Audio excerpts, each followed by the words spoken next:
Conexión Abierta, ganadora del Martín Fierro Digital 2017 y 2019 como mejor radio nativa digital. Conexión Abierta, nuestra forma de hacer radio. Conexión Abierta presenta Mundo Original. Ni muy bajo ni muy alto. Pero indio da. Sí. Bueno, a ver, casting indio. Así se expresaba el Indio Solari, líder del grupo. Entonces, más que lo que yo te pueda prometer ahora, vamos a presentar nuestro dossier, que también son de sueltos periodísticos. La conducción de la periodista Inés Maldonado. Entrevistas, humor sin prejuicios, historias de pueblos, actualidad, arte. Mundo Original. Un programa hecho con cable, no sé, con productor, un locutor, micrófono, lo decir, con humor, sudor, con pudor, en realidad.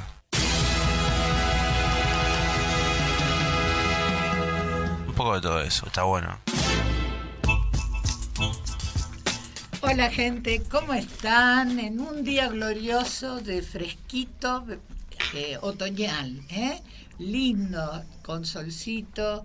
Hemos transcurrido toda la mañana mirando la ciudad de Buenos Aires llena de acampes, cantidad de gente, fastidio en los transeúntes y en los choferes de autos, colectivos, etcétera. La ciudad realmente arde en este momento. Son las 14 horas 2 minutos y vamos a iniciar nuestro programa Mundo Original y les propongo conocer a la gente que nos escucha en el interior del país y a quienes les damos la bienvenida. En Argentina nos escuchan en Mercedes, Chascomús, San Martín, General Lavalle, San Isidro, Tigre, Olivos, Olavarría, General Rodríguez, 9 de Julio y Partido de la Costa, San Miguel de Tucumán, Calamuchita y Altagracia, Córdoba, Venado Tuerto, Santa Fe y San Rafael, Mendoza. Bueno, la gente de la Ciudad Autónoma de Buenos Aires, que como dije, venimos de días complicados, vamos a seguir así. Por supuesto, un agradecimiento especial para todas las comunas. Nos hemos reunido con distintas gentes de la ciudad de Buenos Aires. Algunos de ellos me comentaron que escuchaban nuestro programa y eso me puso muy contenta.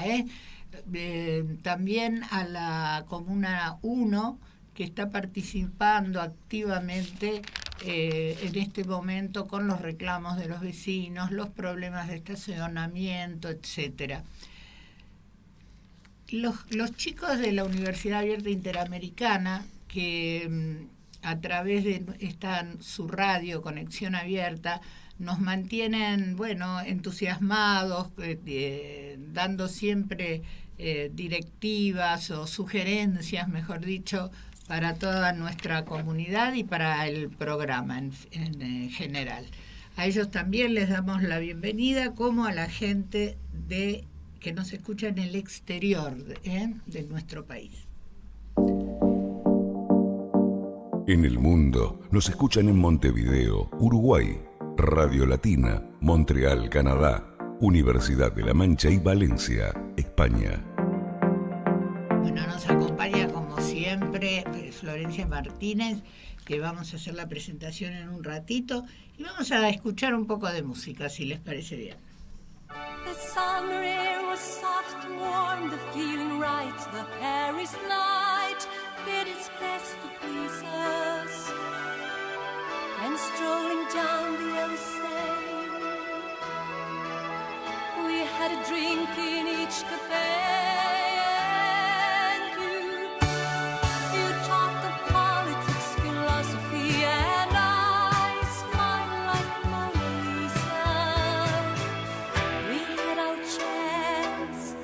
Was a fine and true romance. I can still recall our last summer. I still see it all. Walk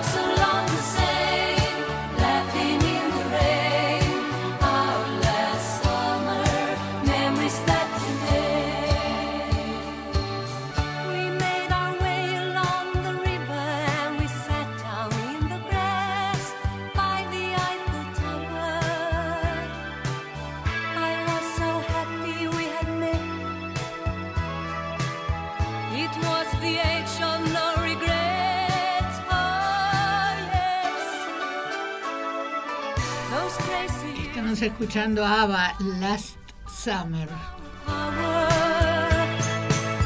But underneath, we had a fear of flying, of getting old, a fear of slowly dying.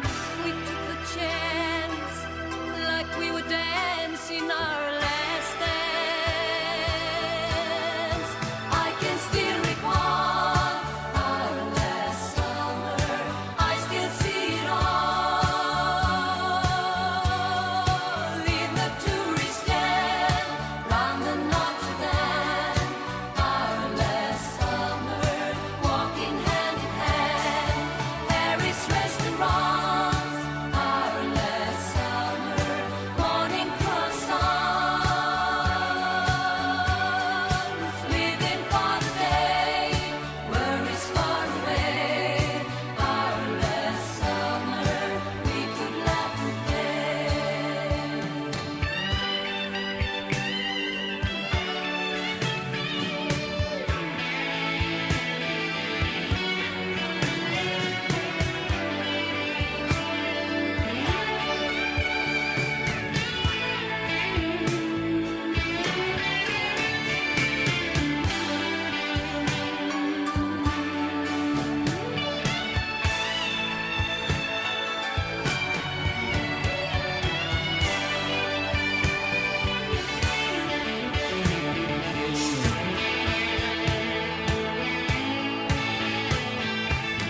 And now you're working in a bank, a family man, a football fan, and your name is Harry.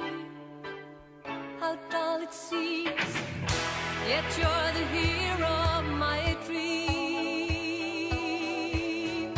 I can still recall our last summer.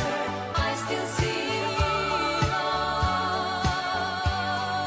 Walks along the Seine, laughing in the rain. Our last summer, memories that remain. I can still recall our last summer. I still see it all in the tourist stand round the Notre Dame. Our last summer, walking hand in hand, Paris restaurants. Our last summer, morning croissants. ¿Viajás a Mar del Plata o a la costa? Tu mejor opción es Ruta Atlántica. Ahora también salidas desde zona norte. Compra tu pasaje online. Ingresá a www.rutaatlantica.com. Ruta Atlántica. Invitada especial Florencia Martínez, licenciada en Artes Plásticas, trabaja en la Fundación Naum Nop, que funciona en la que fuera la Casa Taller del Escultor Argentino. Dicta cursos sobre artistas mujeres en el Museo de la Mujer Argentina. Bueno, acá estamos con Flor. Bienvenida, Flor. Gracias. ¿Todo bien, querida? Muy bien. Bien. La semana pasada no pudimos, No. por problemitas de salud, pero bueno, retomamos. Tampoco fue un día, la verdad que cómodo para poder llegar a la radio.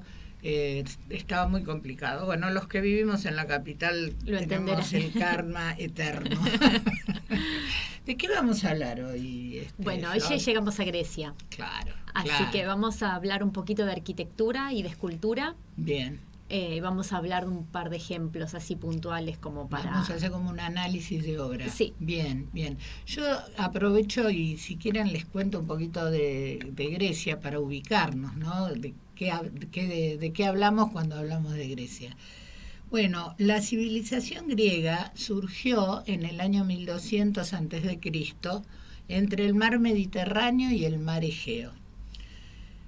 Se trataba de un territorio formado por una península y un conjunto de islas. Recuerden que después surge Creta y todas las leyendas, los mitos, la mitología, que es muy interesante.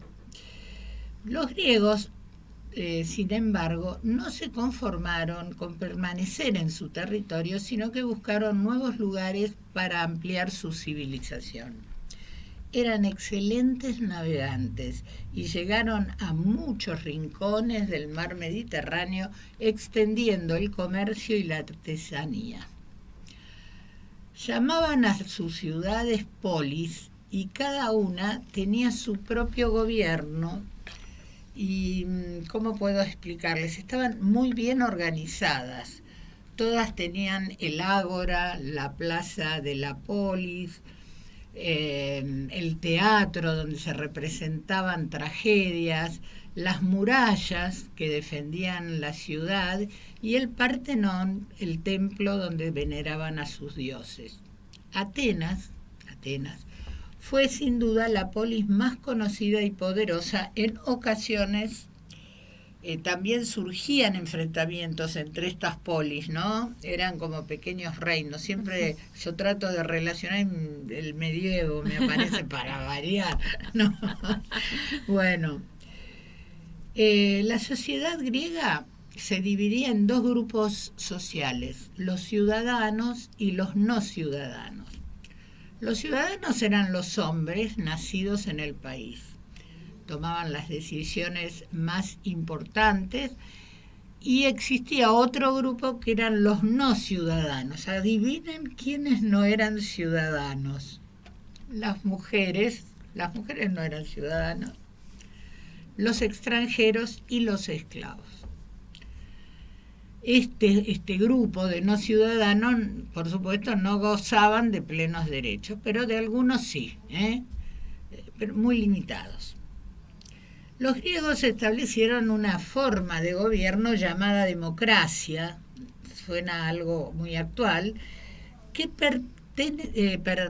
permitía a los considerados ciudadanos tomar decisiones a partir de la votación. Es decir, que estos hombres se juntaban y decidían los destinos políticos, las políticas públicas, iban a la guerra, cómo se repartían los bienes, todo pasaba por ese sistema de decisión de los hombres. Qué raro. Qué raro, qué sí, estaba pensando lo mismo. Qué raro.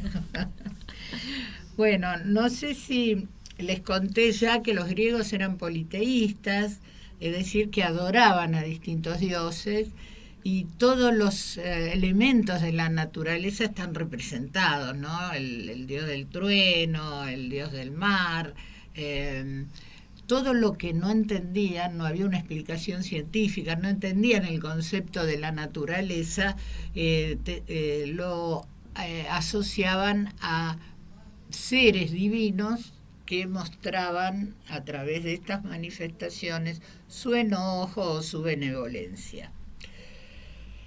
De esta civilización surgió la mitología griega, que es una cosa reinteresante, ¿no? Porque es una colección de relatos y de historias sobre los dioses y los héroes. ¿Quiénes eran los héroes? Los que ganaban las guerras o luchaban contra demonios, dragones no había, pero cosas pero había otros así. bichos Había raros otros también. bichos, claro. La verdad que los griegos escribían para explicarle a la gente el origen del mundo y transmitir sus valores. Es decir, que a través de esta herramienta, que eran estos cuentos y relatos mitológicos, era la herramienta, como dije, para transmitir los conocimientos y los valores de la sociedad al resto de los ciudadanos de la polis. Los no ciudadanos también escuchaban. Tenían que acatar Así es. las órdenes. Era un pueblo especialmente curioso, ¿no? Se cuestionaba todo y estaban muy, muy preocupados por conocer todo lo que sucedía a su alrededor. Desde la naturaleza, que le buscaron su explicación, como ya dije hace un ratito, hasta el propio ser humano. Así surgió la filosofía, que en griego se traduce como amor a la sabiduría. Eso lo sabemos, creo que todos, porque en el colegio nos lo metían en la cabeza.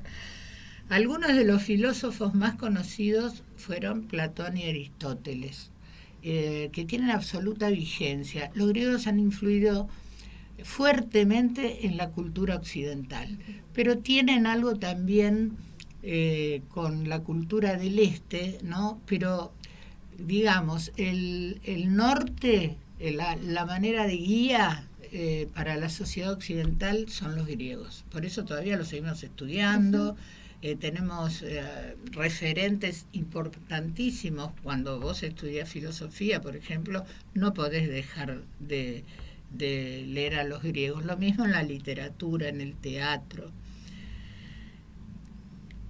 Hubo algunos periodos más importantes que otros a lo largo de su historia, y también se desarrolló fuertemente la matemática con Pitágoras o Arquímedes, que trataron de aplicar la geometría a las construcciones y los números a la vida de las personas. Hacían numerología.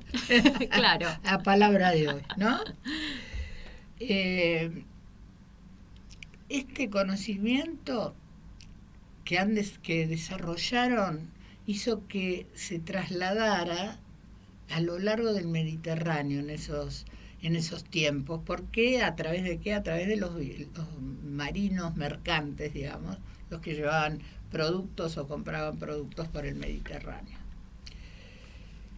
Los Juegos Olímpicos se crearon en Grecia y se celebraban cada 4 años. Podían participar únicamente hombres, y los hombres participaban desnudos, porque el ideal de belleza era el cuerpo del hombre.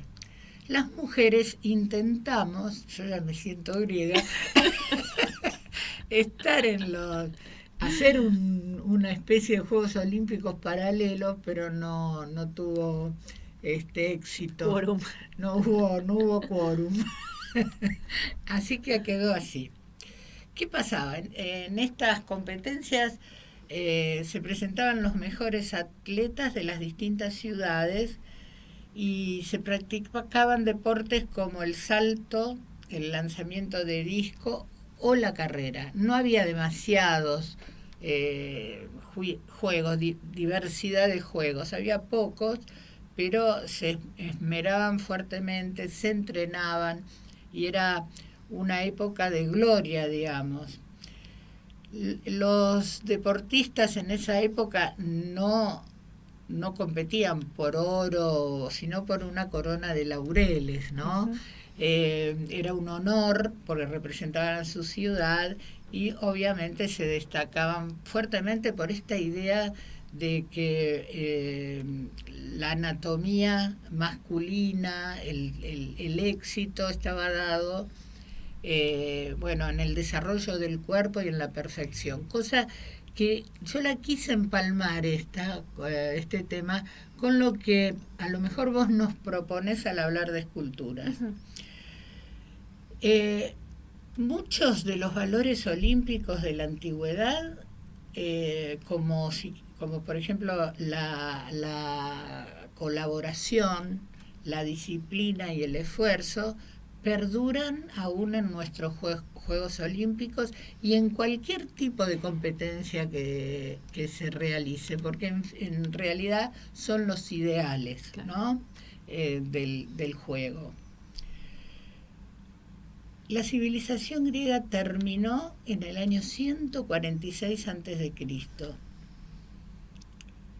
pero hoy la antigua Grecia sigue estando presente en nuestra sociedad, en la política, como dije hace un ratito, en la cultura, la filosofía y en el deporte. Uno piensa en estas civilizaciones, como el otro día hablábamos de Egipto, ¿no? Que de pronto hacen un retroceso inexplicable, no lograr sostener ese esplendor, sobre todo el esplendor intelectual que logró Grecia. Y eso nos hace plantearnos esto de los ciclos en la vida de la humanidad y en la vida de los seres humanos también. Pero han dejado una huella muy, muy potente en nuestra cultura y bellezas a través del arte. Así que ahora te toca a vos, Flor, contarnos. Bueno, hay un montón de temas que se abrieron ahí. Uh-huh. Pero como decís vos, es una civilización que nos dejó una evidencia vastísima, sí. Y sin tener en cuenta, ¿no?, lo que se perdió, porque ahora que vos hablas del tema de qué pasa cuando una civilización viene después, uh-huh, y es más poderosa, es más grande, es más fuerte, bueno, destruye todo lo anterior y lamentablemente, ahora vamos a hablar un poquito de la escultura griega, han quedado muy poquitos originales. Claro. Los pocos originales griegos en escultura que tenemos son en mármol. Nos damos cuenta que es un original griego cuando, por lo general, es porque está roto. O sea, cuando le falta alguna parte, cuando le falta, por ejemplo, la Venus de Milo. Sí, todos tenemos en la cabeza que le faltan los brazos. Sí, bueno, sí. Eso es una pista para saber que es un original griego, que digamos son las más maltratadas. Sí. Después, conocemos toda la escultura griega a partir de lo que copiaron los romanos. Claro. Los romanos,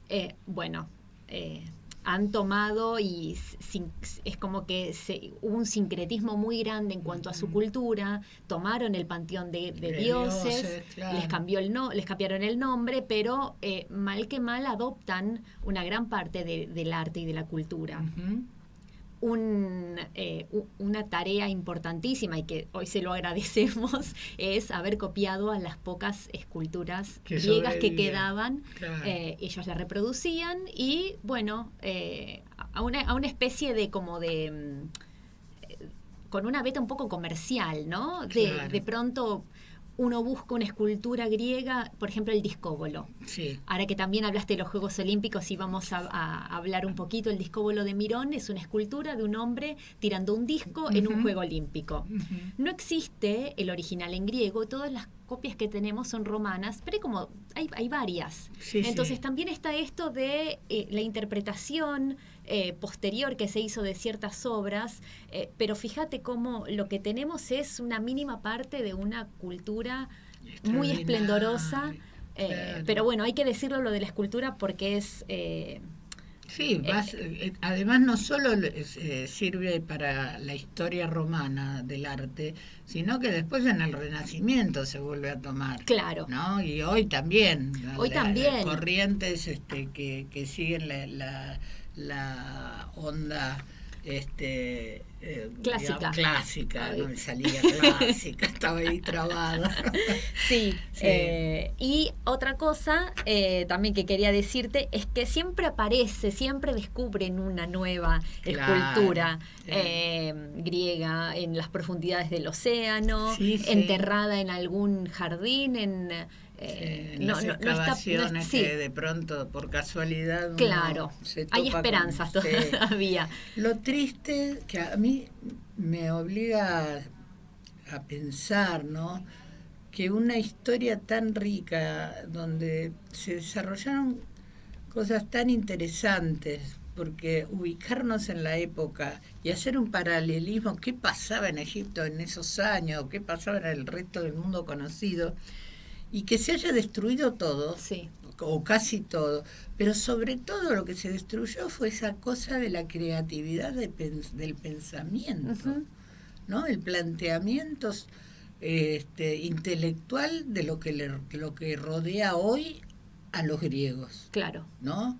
Que fue así abrupto también, uh-huh, cómo se destruyeron las construcciones, claro, cómo se destruyó las huellas del arte griego. Claro, fíjate que al destruir, por ejemplo, otra cosita que también me quedó pendiente de las esculturas griegas, las pocas que quedan en mármol y las otras pocas que quedan son en bronce. En bronce, sí.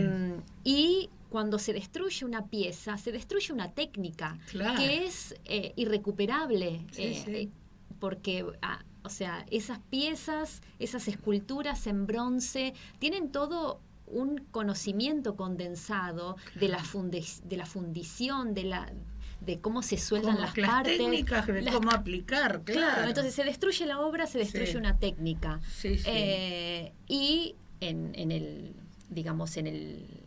las inmediaciones de esa civilización de Grecia, se han destruido, se han vuelto a fundir un montón de esculturas en bronce para hacer monedas y para hacer armas. Así que fíjate, siempre el capitalismo acechando. Tremendo. Porque es para eso. Sí. Fíjate cómo la cultura se destruye para hacer plata y para hacer guerra. Sí, yo creo que va a llegar un momento que vamos a tener que dejar de hablar de capitalismo, porque donde lo ves hay o machismo o capitalismo. Machismo o capitalismo, sí. Seguro. Sí. Más allá de que esto es una broma, obviamente. También pensemos que en esa época las guerras, los enfrentamientos, la economía se movía a través de eso, ¿no? Cuando un pueblo necesitaba plata, salía a invadir otro y se quedaba con los botines, destruía muy pocos los romanos, que después lo veremos seguramente. Los romanos no destruían todo, trataban de que se asimilaran las creencias, la forma de expresión de arte, la forma de las viviendas. Claro. Pero fue la única cultura. Sí, Roma conquistó a través de la arquitectura. Claro. Te hacía un puente, te hacía un circo, te hacía... Pero te aceptaba también la historia de ese pueblo, no la destruía. Por eso, en cambio, Grecia es una de las culturas que mayores invasiones sufrió. Sí. Y mayor destrucción de esa civilización hubo, ¿no? Sí. Tremendo. Sí, la verdad que sí. Así que bueno, si querés empezamos por... Bueno, siempre nos vamos como yendo por muchos... Es muy rizomático esto. Sí. Pero si querés seguimos o empezamos con arquitectura. Dale con arquitectura. Para no entrar en lo que ya todos sabemos, viste, de el orden dórico, jónico, corintio, viste, que muy del colegio, que son hasta ahora. Sí. No vamos a meternos, que eso lo pueden encontrar en Wikipedia muy bien explicado fácil, sí. Y con bellas imágenes, pero vamos a hablar un poquito del tipo de arquitectura que usa Grecia. Sí. Aplicado a todos sus edificios. La arquitectura Grecia por excelencia es una arquitectura adintelada, o sea, significa que hay un soporte vertical con otro soporte horizontal. La mayoría de las civilizaciones han tenido una arquitectura adintelada. Estoy pensando, por ejemplo, el complejo de Stonehenge. Claro, ¿no? claro. Que eso es una especie de... Sí, que uno no sabe muy bien qué es. No se sabe bien qué es, pero se cree que es como un centro de sacrificio ceremonial con unos monumentos de 2 piezas verticales y un transversal. Sí. Como si fuese un arco, ¿no? Sí. Pero bueno, Grecia se basa en ese principio básico y fundamental de la arquitectura adintelada. Después, todos los edificios van a tener una imagen similar, porque bueno, es una técnica que funciona y bueno, se adorna, se decora. Exacto. Estilo, sí. Pero esto es importante, es una arquitectura que es adintelada. Después, bueno, usaban un techo a 2 aguas, que el techo a 2 aguas permite que se forme como una especie de triángulo para que... Bueno, es mucho más práctico, cae el agua, no se deposita, no se hunde, no se filtra. Claro, entonces, por un tema climático, es una buena resolución. Sí. El techo a 2 aguas hace que cada frente o cada contrafrente del edificio termine en un triángulo. Claro. Ese triángulo se llama tímpano. Y frontón es el espacio... La mirada de frente. Claro, y es un soporte de arquitectura, de escultura, de decoración, o sea, es como un plano para ponerle el sello y decir, bueno, este templo es de no sé, sí. Y se usa, ¿no? Hoy todavía. Sí, lo podemos ver fácilmente. La catedral, por ejemplo, ¿no? Claro. La catedral metropolitana, la de la capital, es un templo griego. Claro. Es un Partenón. Tiene una onda diferente, ¿no? A lo que se usaba en esa época, si bien se hizo en etapas, ¿no? Digámoslo. Sí. Pero nunca respetó lo que sería... Una iglesia neogótica. Claro. Al estilo medieval. Sino que es un templo... Eso también es interesante para hablar, ¿no? Porque ya que vos hablaste de la democracia, elegir que un edificio religioso en una ciudad tenga un aspecto al estilo, un aspecto griego o clásico greco-romano, bueno, te está trayendo un poco a colación esos valores de democracia, no religiosos. Sí. Entonces es interesante qué se adopta para cada edificio. Pero bueno, es para ver que ese frente, ese frontón de la catedral, ese triángulo, permite que haya esculturas. Claro, le permite la comunicación, la descripción de lo que estás viendo. Exacto. ¿No? Siempre que hablamos del poder de las imágenes y de en la época medieval, la Biblia de los pobres, ¿no? Las imágenes, bueno, en este momento pasa igual. Imágenes didácticas que explican qué se está representando o a quién se está elogiando en ese templo, ¿no? Sí. Así que bueno. Entonces, si querés pasamos al Partenón. Dale, eso te iba a decir, hablemos de edificios, los bifes. De edificios emblemáticos. Bueno, el Partenón es el templo más emblemático y más conocido, ¿no? que todos tenemos en la cabeza. Está consagrado a Atena Partenos, que quiere decir Atena doncella, Atenea virgen. Atenea es la protectora, la patrona de Atenas, y es una de las diosas más importantes, es la diosa de la sabiduría. Este templo está consagrado a la figura de Atenea.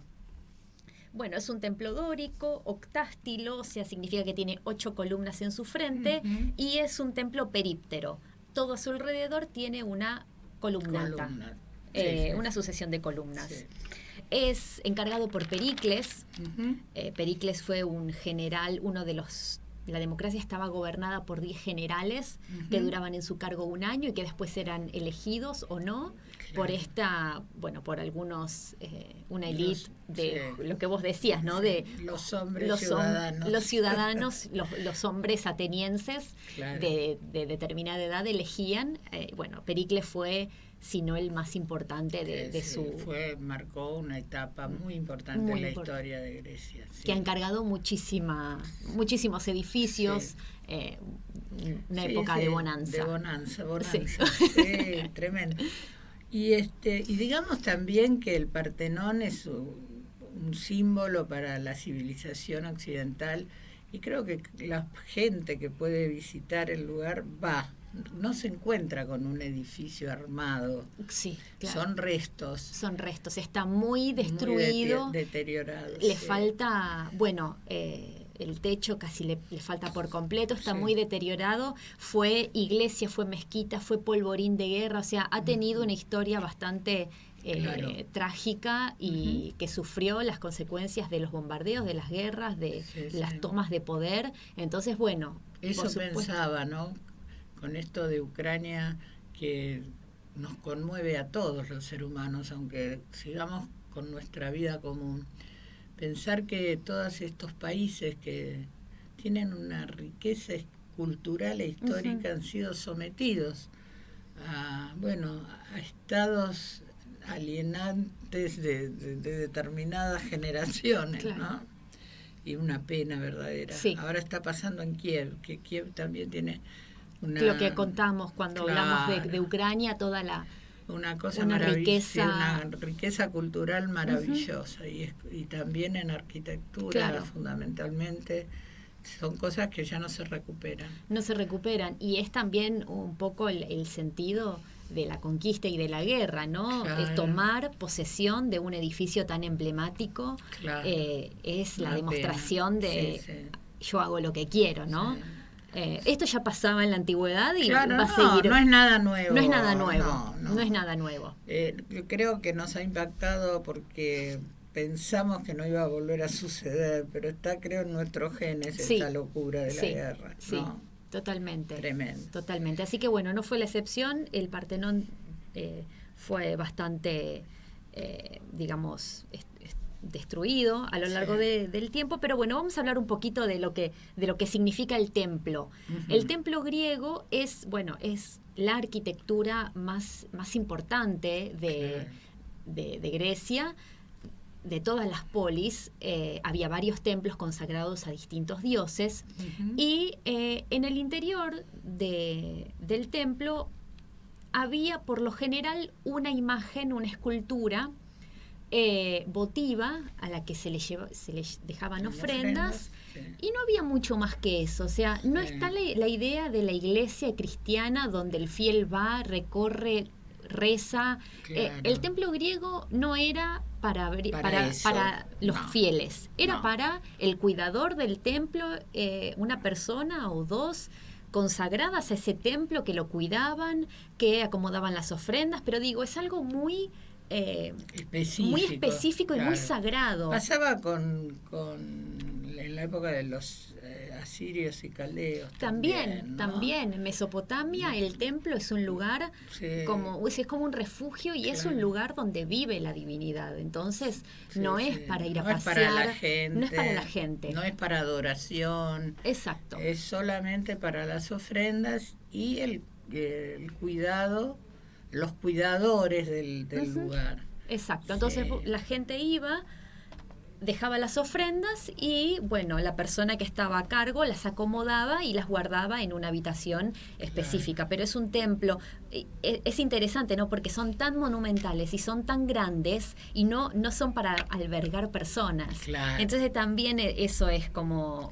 otra mentalidad, otra cabeza. Y también la ubicación, ¿no? Geográfica. Era como que cubría o estaba en lo alto de alguna montaña o algo así como protección de toda la polis. Exacto, ¿no? Exacto. Y también toda una simbología de la cercanía con el más allá. Exacto. Claro. Entonces el enclave es importante y todo el lugar es sagrado. Sí.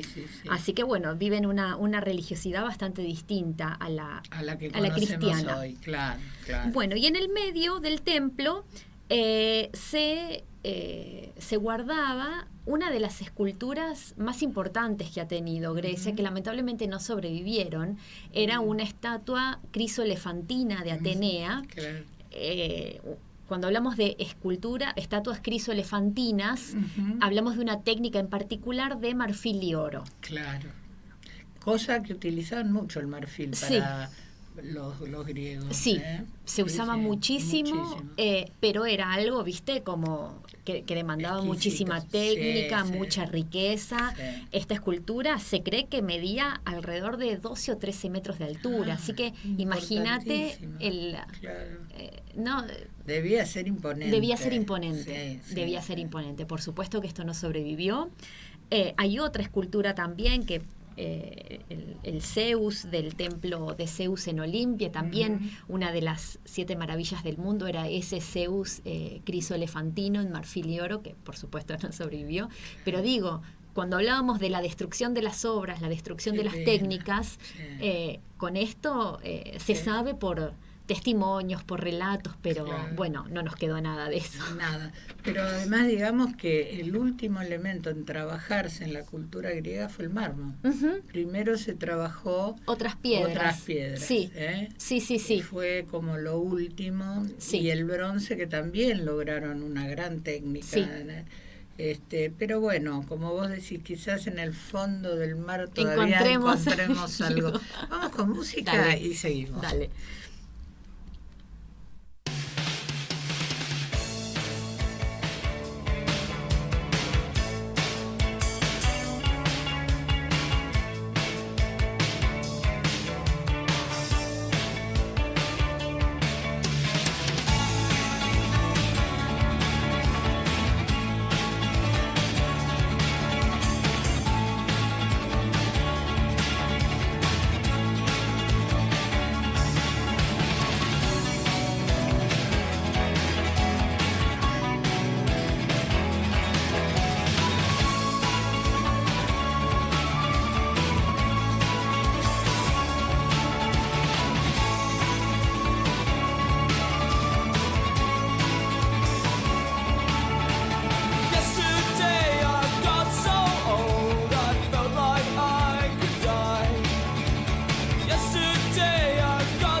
Estamos escuchando a The Cure, In Between Days.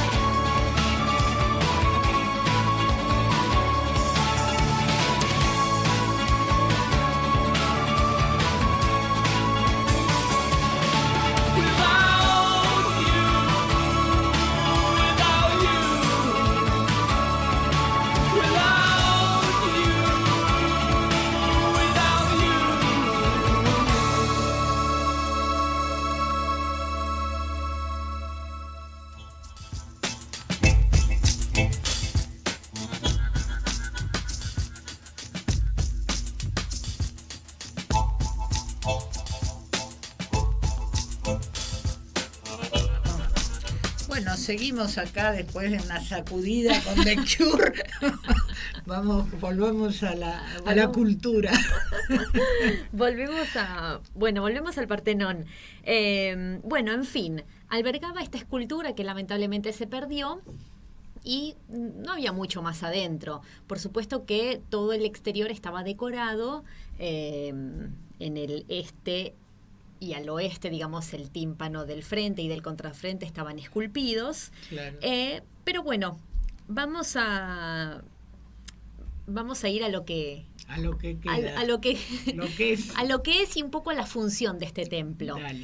Porque si bien estaba consagrado a Atenea, la fecha importante era lo que se conoce como las Panateneas o Juegos Panatenaicos, se lo van a encontrar con ese nombre, que, ya que hablaste de los Juegos Olímpicos, ¿no? Eran una especie de fiesta religiosa y deportiva que se hacía en honor a Atenea. Se hacía, todos los años estaban como las grandes Panateneas cada 4 años y todos los años una mini Panatenea Claro. en el mes de lo que hoy para nosotros es julio y agosto. Para Grecia es el mes del Hecatombeón. El hecatombeón es, o un hecatombe significa el sacrificio de 100 bueyes. Claro, de ahí viene la palabra hecatombe. Es el momento en donde, como broche de esta fiesta, se sacrificaba, o sea, hacía un gran sacrificio. Pues fíjate, 100 bueyes es un montón. Como y hoy, ofrenda. Hoy cuesta entender, ¿no? Hoy cuesta entender. Sí. Hoy cuesta. Como ofrenda. Digamos, todos aceptamos que para la alimentación, ¿no? Pero igual lo interesante es que después se lo comían, claro. Por supuesto, obvio, porque por más,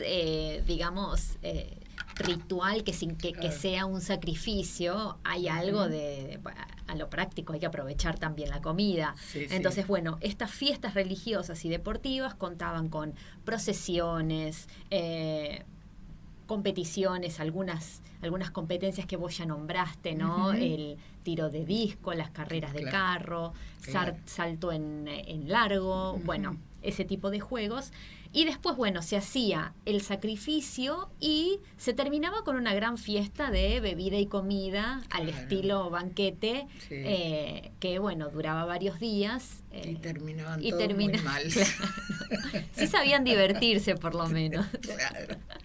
Porque son los creadores de los banquetes. Claro. Entonces, era el broche, ¿viste? Después de tanto cuidado del cuerpo, hacer gimnasia, competir, derrapaba la sociedad. Vino y buey y carne de buey para todos. Sí. Pero esto era todo un acontecimiento. Como hoy podés tener la fiesta nacional, o sea, la fiesta de la vendimia, ¿viste? En donde toda una provincia se moviliza y va gente de todo el mundo y reserva y saca entrada. O sea, igual, ¿no? Con un nivel de preparar y de preparar la ciudad para albergar a todos los visitantes, comida, hospedaje. Era realmente todo un evento en donde toda la ciudad participaba.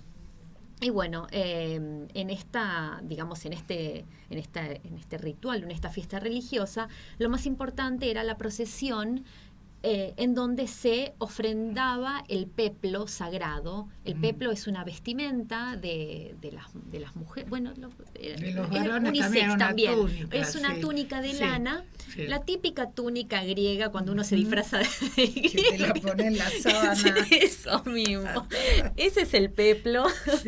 Era de lana y se ofrendaba a Atenea, ¿no? Se hacía todo el año, se confeccionaba, como se confecciona el disfraz de carnaval, ¿viste? Que hay un montón de cosas que vienen de ese mundo y no lo sabemos, pero es toda una preparación y reúne a toda la ciudad para, digamos, celebrar. Panamá, me hiciste acordar, en Panamá conocí a un artista caminando por la ciudad vieja, conocí a un artista no me acuerdo si era de Dinamarca o de Escandinavia, no sé. Se había quedado en Panamá, ¿sabes? Haciendo qué, restaurando los muñecos de los carnavales. Son muñecos gigantescos en papel maché. Son bellísimos. Una dedicación. Y bueno, estuve como 4 o 5 horas en el taller charlando con el tipo, era sensacional. Y él hacía una conexión con los eventos históricos o con los festejos históricos de otras culturas. Había recorrido varios lugares. Y ahora que me dijiste esto de que se preparaba la túnica durante un año, tiene que ver con eso, ¿no? Con, por ejemplo, lo que pasa en Brasil, que están todos preparando los carruajes, cosiendo los trajes, claro. Y en Panamá, vos no sabés la belleza, el trabajo enorme, los detalles, es increíble la dedicación. Claro. Son artistas. Son artistas, por supuesto. Son artistas. Por supuesto, totalmente anónimos. Y estamos todos muy conectados. La humanidad está muy conectada, con ciertas cosas que se recuperan o se ponen en práctica aún sin saber el origen. Hay un montón de cosas que mantenemos, tradiciones del casamiento, que vienen de Grecia y que no tenemos ni idea. Entonces es lindo porque se conserva en esas pequeñas tradiciones. Así es. Así que bueno, como te digo, después de la procesión, el gran banquete para todos, que era como el broche de oro. Claro. Pero bueno, estos juegos eran estas fiestas. Hoy decimos juegos y pensamos que es un juego las actual, competencias, pero sería. Competencia con esto que vos decís, ¿no? Con el mayor logro es la corona de laurel, donde pasa por el honor y por claro, y la identidad de la zona que uno representa. Claro, ¿no? Claro. Como la camiseta, digamos. Claro, ¿no? exacto. Es como la camiseta de un equipo de fútbol o de nuestro país cuando competimos. Claro, pasa por ese tipo de orgullo y de honor, por supuesto. Y bueno, vamos porque estamos en 50. Sí, ya estamos, como siempre se nos va. Siempre se nos va. Bueno, y si querés ya pasamos a un recorrido breve por la escultura. Hay algo que te quiero contar en base a lo que vos hablaste al principio. Bueno, la escultura también tiene un proceso de cambios a lo largo de todo el periodo griego. Va pasando por un periodo arcaico, un periodo severo, hasta llegar a lo que conocemos como clásico y helenístico al final, ¿no? Claro. Lo que más se conserva es del periodo clásico. Empezamos a encontrar algunos nombres de algunos autores y escultores que han gozado de buena fama. Entonces empieza a aparecer esto, ¿no? De la individualidad y de un personaje que resalta porque tiene muchos encargos. Entonces en Egipto no teníamos esto, ¿no? De reconocer algunos escultores. Tenemos a Policleto, tenemos a Mirón, tenemos a Praxíteles, a Lisipo, a Fidias. Empiezan a aparecer nombres donde es importante este reconocimiento civil, si se quiere, ¿no? Porque tiene mucho que ver con el hombre, y cuando digo hombre estoy hablando de un varón, o sea, de un masculino, en el papel que cumple en la ciudad, en la polis, ¿no? Claro, entonces claro. está muy reconocido esto de, bueno, a qué se dedica, qué hace, qué le da, qué le devuelve a la ciudad, y la escultura era, digamos, lo más emblemático, claro. lo más excelente, Claro, porque claro. es algo para la posteridad. Y hay algo lindo que vos hablaste, que es, hablaste sobre el cuerpo, ¿no? Uh-huh. Hablaste sobre los gimnastas o los deportistas que entrenaban desnudos, Claro. que si uno lo piensa es algo totalmente incómodo. Claro, y muy... Pero bueno, hay algo del culto al cuerpo desnudo, masculino, que Sí. atraviesa toda la cultura cultura griega. Yo también pienso, perdón, no Sí, que te sí. interrumpa un segundo, pienso que esta manera de tomar contacto es lo que permite la reproducción después, esta observación constante del cuerpo. Después, por ejemplo, Leonardo, qué sé yo, van a disecar cadáveres o seccionar cadáveres para entender cómo va la musculatura. No sé cómo lograron, pero las técnicas griegas son muy exactas. Son muy exactas. Sí, hay un conocimiento del cuerpo, desde sí. la anatomía y desde la ciencia médica, Claro.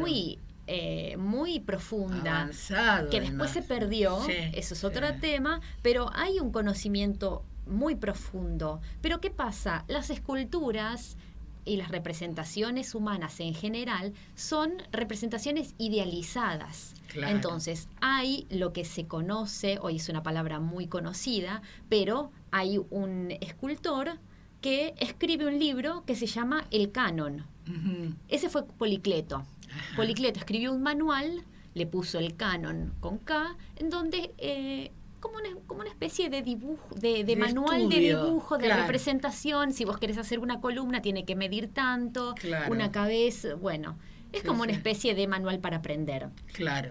Hoy esa idea de canon está muy asociada a una medida matemática, ¿no? Claro. A una porción bien delimitada. Uh-huh. Entonces, recalcamos esto, ¿no? La figura humana griega está representada de una manera ideal. Sí, Los cuerpos no eran así. No, claro. Y algo que, para terminar, ¿no? Sí. Pero al estar todos desnudos, la representación de los genitales también tienen una figura o una forma idealizada. Claro, No eran así. Claro. El David de Miguel Ángel está siguiendo esta línea, Sí, pero sí. no tienen unas proporciones reales esos sí, cuerpos, sí, sí. sino que cada parte, incluidos los genitales, tienen una Un medida, canon, un claro, canon, sí, y sí. es así para todas Claro. las alturas, es el mismo tamaño, Sí. porque tiene que ver con una medida, una mesura y algo contenido que tiene que ver con la filosofía clásica y griega. Claro, claro. Todo lo exacerbado es bárbaro. Claro. De hecho, los monstruos y los extranjeros están representados con una genitalidad exacerbada, Claro. y exagerada y con mucho vello. Entonces, todo lo que no es controlado es negativo, claro, es el claro. el Está enemigo. negado en lo que se quiere mostrar. Exacto. Bueno, llegó el fin El del fin, programa. sí. Queridos oyentes, les agradecemos nuevamente dejarnos meter en sus casas y nos encontramos en 8 días para tratar otro tema, o en 7, ¿viste? Depende del día que tenga. Yo hay un día más en la semana. Chao, Florcita. Gracias. Chau, Inés. Chao.